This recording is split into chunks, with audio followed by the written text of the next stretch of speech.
Les amis, bienvenue, j'espère que vous allez tous très bien, très content de vous retrouver pour cette nouvelle vidéo. C'est notre 4e en 4 jours, donc on tient plutôt bien le rythme pour l'instant d'une vidéo par jour jusqu'à Noël. 4e vidéo en 4 jours et elle est consacrée à Yaya Touré. En gros, je me suis levé ce matin aujourd'hui, j'avais pas vraiment d'idée sur quoi partir, ça me travaille même dans la nuit. Mais je me suis dit, Yaya Touré c'est pas mal. Il y a plusieurs raisons. Déjà, c'est un joueur qui a vraiment marqué mon adolescence footballistique, que j'ai trouvé extraordinaire à Manchester City, saison 2013-2014 notamment, on va y revenir. Bref, un très grand joueur. Regardez des highlights de Yaya Touré de bon matin, il y a aussi pire manière de commencer la journée, ça m'a bien motivé.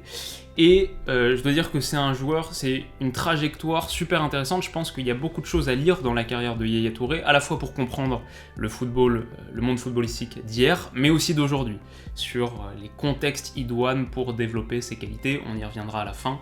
Bref, Yaya Touré, c'est un beau sujet, donc installez-vous confortablement et on est parti. On commence au début, les origines. Un début que j'ai caractérisé d'un peu chaotique parce que correspondant pas tout à fait à notre vision d'une trajectoire rectiligne d'un joueur très prometteur en 2021 par exemple. Donc Yaya Touré, à 18 ans seulement, entre guillemets, il quitte son centre de formation ivoirien, né en Côte d'Ivoire, a fait toute sa jeunesse en Côte d'Ivoire, l'ASEC Mimosa. Il le quitte en 2001 à l'âge de 18 ans pour aller en Belgique. En gros, il y a un gars, Jean-Marc Guillou, ex-international français, qui a des contacts à Beveren, qui est très proche des réseaux ivoiriens, du football ivoirien et de l'ASEC Mimosa. Donc via l'intermédiaire de Jean-Marc Guillou, Yaya Touré va en Belgique, à Beveren. Il y passe 2 saisons plutôt réussies. Dans la foulée, 1 saison et demie dans un autre championnat européen original en Ukraine, au Metalurg Donetsk, c'est un club qui existe même plus aujourd'hui, qui a été liquidé, qui a fait faillite en 2015. Donc Donetsk, après ça, après cette saison et demie en Ukraine, 1 an à l'Olympiakos, et après ça, encore une année à Monaco, qui n'est pas le Monaco d'aujourd'hui en plus, c'est une équipe qui à l'époque se bat pour avoir son maintien, qui flirte avec la zone rouge. Donc voilà, un parcours assez original sur ce début de carrière. Yaya Touré, il a en 2007, à l'époque de cette fin de saison à Monaco, il a 24 ans, et c'est un joueur qui a été sur le radar d'aucun grand club vraiment. Alors il a eu un essai à Arsenal en 2003, sur la fin de son aventure à Beveren, un essai à Arsenal, et c'est marrant de se dire qu'à une époque où les jeunes joueurs sont lancés un peu plus tardivement qu'aujourd'hui, où les réseaux de scouting sont moins développés qu'aujourd'hui, c'est intéressant de voir que quand même quand il y a un potentiel grand talent, Arsène Wenger est jamais trop lent à cette époque. Mais bon, c'est un essai raté, il séduit pas Arsenal, il ne rejoint donc pas son frère aîné Kolo Touré, qui lui a réussi son essai à Arsenal dans des circonstances assez drôles en plus, si vous connaissez l'histoire. C'était 6 mois plus tôt ou 1 an plus tôt en 2002. Bref, en 2007, Yaya Touré a 24 ans et on est très loin de lui imaginer la suite de sa carrière, la carrière qu'il connaîtra. Parce que la suite, donc, en 2007, c'est bien sûr le Barça. Il quitte Monaco en 2007 pour 10 millions d'euros et rejoint le Barça de Frank Rijkaard, où il va faire 3 saisons. C'est vraiment le moment de son explosion au plus haut niveau. Alors, il va rentrer dans un 11 où il est en tant que 6 du 4-3-3, juste devant Piqué et Puyol, juste derrière Iniesta, Xavi, Henry, Eto'o, Messi. Pour un gars qui pour l'instant a connu les championnats belges, ukrainiens, grecs et flirtant avec la Ligue 2, avec Monaco, franchement c'est un changement de dimension impressionnant, radical, et même s'il écrira la plus belle page de son histoire plutôt avec Manchester City quelques années plus tard, le Barça c'est vraiment le moment clé de sa confrontation, éventuellement poussé sur le banc, c'est vrai, par l'émergence de Sergio Busquets, mais avant ça il fait quand même 2 saisons pleines, plus de 3000 minutes en 2007-2008, quasiment 3500 en 2008-2009 sous Pep Guardiola, post-Frank Rijkaard. Il est titulaire en 2008-2009 sur tous les matchs à élimination directe de la campagne victorieuse de Ligue des Champions du Barça. Il joue même défenseur central en finale et aussi sur la demi-finale retour à Stamford Bridge. Donc ce moment au Barça, c'est un moment assez particulier parce qu'à la fin, il est poussé vers la sortie par l'émergence de Sergio Busquets, comme on l'a dit, mais c'est un moment super intéressant de sa carrière parce qu'il était vraiment dans un registre équilibrant, pas vraiment celui qui a fait sa notoriété et sa postérité, dans un vrai registre équilibrant, un peu comme un 6 à la Makelele. C'était le protecteur de surface qui faisait le travail de l'ombre pour décharger les talents devant lui. Ça se voit d'ailleurs sur ses stats, il joue 118 matchs avec le Barça, il marque que 6 petits buts, alors qu'avec Manchester City par la suite, quasiment 80 buts, 79, donc de 6 à 79, il change totalement de registre. Mais au Barça, il est ce 6 protecteur équilibrant, et c'est un moment intéressant parce que, même en n'exploitant pas à 100% son potentiel offensif, on le verra par la suite, ses qualités de projection par exemple, il a rendu vraiment d'énormes services à une équipe qui a beaucoup bénéficié de l'apport de Yaya Touré. Il est peut-être un des joueurs sous-cotés du Barça, même quand on pense au grand Barça, le Barça de Guardiola, c'est pas lui qu'on citerait, peut-être même pas dans les 5 premiers, alors qu'il a vraiment joué un rôle fondamental défensivement, permis au talent devant lui de bien s'exprimer. Et lui aussi, on a beaucoup retiré de positif, des titres bien sûr, un titre majeur, sa seule Ligue des Champions, mais aussi des qualités défensives, des qualités mentales, je dirais même un sens du sacrifice pour le collectif, ça il en a parlé à plusieurs reprises en interview, il était dans un rôle, il était mis en retrait, il a dû lui-même canaliser ses envies de faire plus, mais a appris donc le sens du sacrifice pour le collectif. Je pense une super lecture du jeu aussi quand tu es positionné en 6, juste devant la défense au Barça, dans le Barça de Guardiola avec son jeu de position, je pense que ta lecture du jeu progresse pas mal.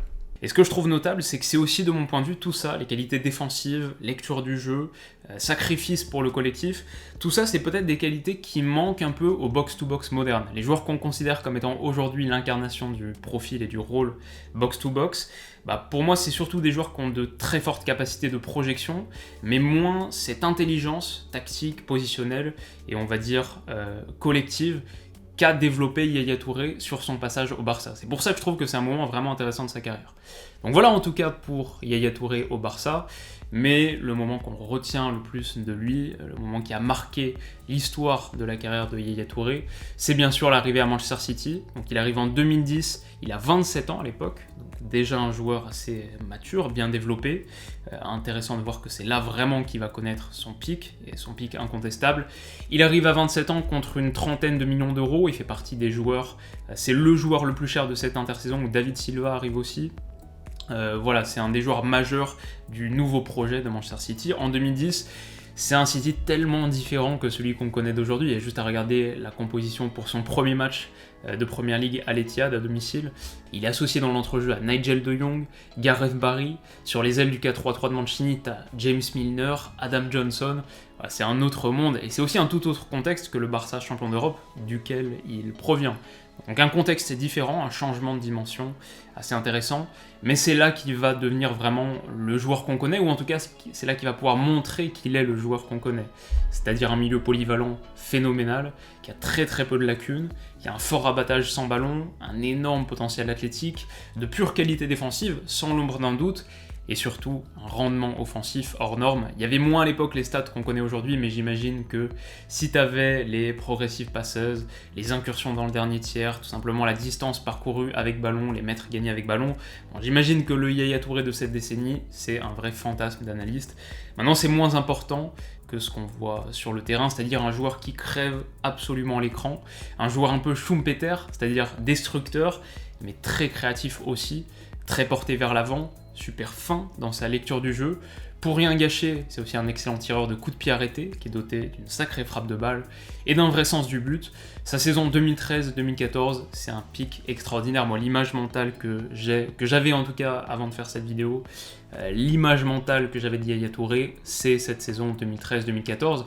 C'est une saison où en Première Ligue, en 35 apparitions de Première Ligue, il enregistre 9 passes décisives, et 20 buts pour un milieu central / milieu défensif qui joue à l'époque dans le tandem axial du 4-2-2-2 de Manuel Pellegrini, aux côtés de joueurs comme Javi Garcia, parfois Fernandinho, parfois plus rarement Demichelis ou Rodwell.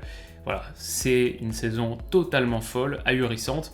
Et tout ça, c'est pour le volet individuel, mais bien sûr, Yaya Touré à Manchester City, c'est aussi les performances et les récompenses collectives. C'est un gars qui, entre autres, mais qui a fait passer City dans une autre dimension. Le titre, bien sûr, légendaire de 2012, le premier championnat d'Angleterre pour Man City depuis 44 ans. Le titre en 2014, même en 2018, même s'il joue moins. Voilà, Yaya Touré à City, c'est une histoire d'immense succès sportif, évidemment. C'est aussi une belle histoire familiale, c'est un peu ce qu'on disait en intro, c'est une belle histoire. C'est aussi le cas du point de vue familial, parce qu'il va jouer plusieurs saisons durant. Il sera dans le 11 juste devant son frère aîné, Kolo Touré, qui le retrouve à Man City. Ça nous a gratifié de plusieurs belles images, mais aussi d'une chanson de supporters qui est absolument iconique.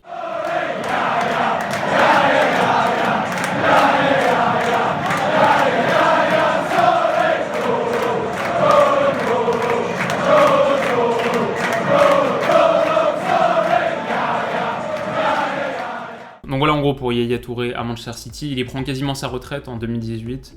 Il aura juste quelques petites piges, 2 matchs à l'Olympiakos je crois, et une dizaine de matchs en Chine dans la foulée, mais il y prend quasiment sa retraite en 2018. Donc voilà pour Yaya à City. Maintenant, quand on parle de Yaya Touré, bien sûr, c'est pas que Yaya Touré en club, c'est aussi en sélection, sous le maillot de la Côte d'Ivoire, qu'il a porté à 101 reprises, 19 buts. Il est élu joueur africain de l'année en 2011, 2012, 2013 et 2014, 4 saisons consécutives, et il est le capitaine de la Côte d'Ivoire qui soulève la Coupe d'Afrique des Nations en 2015.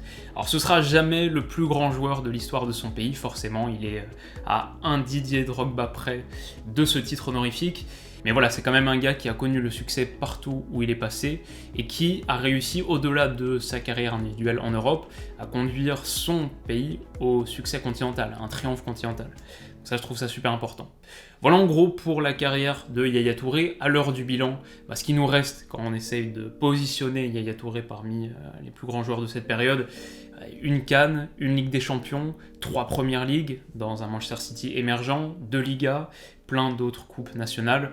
Je pense que Yaya Touré, il a aussi laissé un héritage assez intéressant sur le jeu, tout simplement. Il y a quelques séances, si vous vous souvenez, on avait fait une vidéo sur le Makelele rôle, comment Makelele a tué la Première Ligue. À l'époque, Mourinho, qui invente un peu ce positionnement, en tout cas en Première Ligue, de joueurs sentinelles, seuls 6 devant la défense, destructeurs, équilibrants, à une époque où les Britanniques jouaient beaucoup en 4-4-2. Si on parle du Makelele rôle pour ce genre de positionnement, qui a d'ailleurs été celui de Yaya Touré au Barça, ça c'est marrant, on pourrait carrément parler, je trouve, du Yaya rôle pour mentionner le profil box-to-box, parce que personne l'a mieux incarné que Yaya à cette époque. Donc il y a les trophées, il y a le jeu, il y a aussi le fait d'avoir été un joueur fondamental de 2 des équipes les plus importantes de ce début de millénaire, le Barça de 2009 de Guardiola, et donc le Manchester City émergent de la 2e décennie du siècle. Je pense que Yaya Touré et la carrière de Yaya Touré, elle symbolise aussi l'importance de la longévité et de la progression. À 24 ans finalement, il est personne. En 2007, à l'époque où il est à Monaco, se bat pour le maintien avec Monaco, il est personne. 10 ans plus tard, il est devenu un des footballeurs africains les plus importants de l'histoire et un des plus grands milieux du début de siècle. Donc voilà, à 24 ans, évidemment, on n'est pas vieux du tout, mais en 2021 en football, je pense pas qu'on puisse dire qu'on est jeune non plus. Donc c'est une leçon intéressante à tirer de la trajectoire de Yaya Touré. Et puis bien sûr l'importance des choix de carrière tout au long de sa trajectoire, mais a fortiori surtout le passage en Première Ligue, où il devient vraiment le joueur qu'il est et où il exprime vraiment ses qualités au maximum. Le championnat parfait sans doute pour un joueur aussi polyvalent, énergique, athlétique et doué techniquement, aussi porté vers l'avant. Voilà, pour moi la leçon de la trajectoire de Yaya Touré, c'est à quel point tu peux être considéré comme indésirable dans un contexte particulier, le Barça de Guardiola qui logiquement allait toujours privilégier un Sergio Busquets, un Yaya Touré, mais à quel point tu peux être considéré comme indésirable dans un contexte et te retrouver comme étant un des meilleurs joueurs de l'histoire de ton poste dans un autre. C'est quand même assez fantastique. Donc voilà en gros pour Yaya Touré au passé. Il reste peut-être un chapitre à écrire, il reste peut-être de belles pages à lire dans l'histoire de Yaya Touré, parce qu'il est actuellement en train de passer ses diplômes UEFA, et je sais pas si vous avez vu, mais il y a quelques jours, il a été aperçu au centre d'entraînement de Tottenham. Apparemment, dans le cadre de sa formation, il est un peu en immersion, 2 jours par semaine. Mikel Arteta, d'ailleurs, a dit publiquement que s'il voulait venir l'épauler à Arsenal, passer du temps à Arsenal, ce serait avec plaisir. Donc voilà, on verra, il y aura peut-être un nouveau chapitre dans la saga Yaya Touré, et on le lira avec beaucoup de plaisir. J'espère que cette vidéo vous a plu aussi. Si c'est le cas, vous pouvez me le faire savoir avec un pouce bleu, me le dire dans les commentaires aussi, ça fait toujours plaisir. Vous pouvez vous abonner à la chaîne pour ne pas rater toutes les prochaines vidéos. Et d'ici là, comme d'habitude, d'ici demain, on se retrouvera pour la 5e en 5 jours. Je vous souhaite de passer une excellente soirée, de très bons matchs de Ligue des Champions. On se dit à très vite, bisous.